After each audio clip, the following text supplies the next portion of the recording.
Assalamu alaikum warahmatullahi wabarakatuh. Barkamu da sallah, barkamu da kasancewa da ku a sabon bidiyo kamar haka. Yau insha Allah bidiyo mu zai bayani ne akan yadda zaka yi saving in status naka without internet connection ko wani application na daban ba.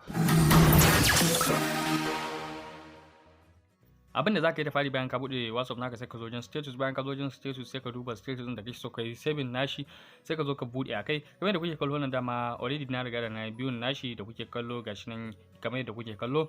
To lokacin da ka zo buɗe dama dole za ka yi wato za ka nemi access to internet connection saboda ka buɗe wannan status. Bayan ka riga ka buɗe shikenan ka riga ka gama process na farko. Assalamu alaikum warahmatullahi wabarakatuh yan da abokai. Barkanku da kasancewa da mu a Borno Free Tricks domin samun ilimin da ya shafi wato ainihin technology na wayoyi ko kwamfutoci. Za ku iya samu a wannan channel namu na Borno Free Tricks. Kuma da like da share zuwa ga yan da abokai. Ana tare, mun gode. Bayan ka gama process na farko zaka zo ka duba file manager na wayanka ne, kana duba sai ka shiga ka danna akai domin ka shiga kowane irin file manager zaka iya amfani da shi da yake duk abin da zan nuna mana kowane file manager kake da shi the same ne kawai baki daya. Sai ka zo ka danna akan all files domin ya nuna ma file da yake akwai.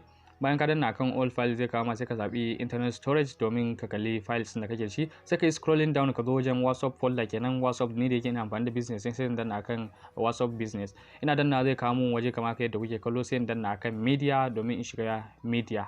Bayan na danna akan media zai kawo mun files kamar haka sai in je wajen three dot on your top of right hand corner.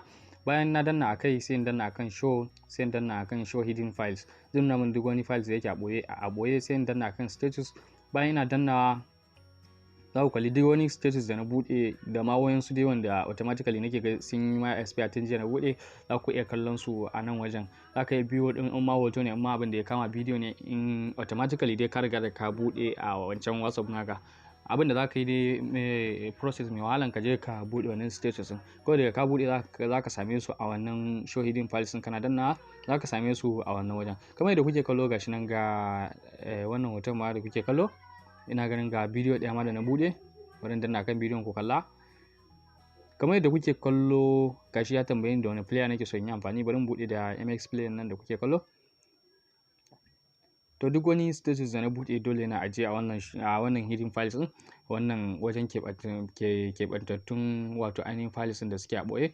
To ya za a yi in yi saving nasu a wayana ba tare da na yi amfani da internet connection ba ta cikin file manager na. To abin da za ka yi kawai za ka yi selecting nasu ne ko kuma ka yi makin wanda kake so ka yi selecting ka yi mene ma zan ce ka yi makin wanda kake so ka yi saving. Bayan ka yi makin nashi ko kuma bayan ka yi selecting nashi sai ka zo ka yi copy nashi ka kai shi wani waje ko kuma ka yi moving nashi baki daya. Wanda kuke kallo yanzu na riga na yi selecting wayannan duka fotuna da videos da nake so na yi moving nasu zuwa wani waje ko yi copy nasu zuwa sauran wani file sai in danna akan copy. Bayan na danna akan copy sai in yi baya in duba kowane file da na ga dama wanda nake son ajiye su sai in ajiye su kawai. Wannan status din shi na riga da na yi saving nashi ba tare da matsala ba. Yanzu kamar ga nan zinda bari in duba wajen video sai in paste nasu gabaki daya wannan wajen. Sai ka danna akan paste ga sunan yanzu da hotuna da videos ɗin gabaki daya da nan wajen. Yanzu sun riga da sun soka a wayana na riga da na yi saving nasu ba tare da internet connection ba ta hanyar copy and paste. Na je na copy su daga wancan files ɗin na kawo su wani file na daban, na canja musu file, na ɗauke su daga wajen da suke a ɓoye na dawo da su wajen da suke a bayyane. Kamar yadda kuke kallo na shiga cikin status nawa domin nuna muku proof kan cewa na riga da na yi saving wannan status din automatically sun riga da sun yi saving.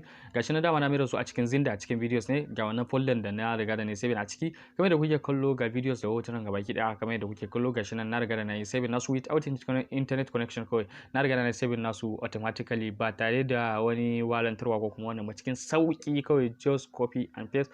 Ko da a ce ka yi biyun wani status ne daga baya kuma kana so ka yi saving nashi kuma baka da wani guntun data za ka yi amfani da wannan process da nuna mana a wannan bidiyon. Mun gode da kasancewa da ku a wannan bidiyon, mu haɗu da ku a bidiyoyinmu na gaba. Mun gode.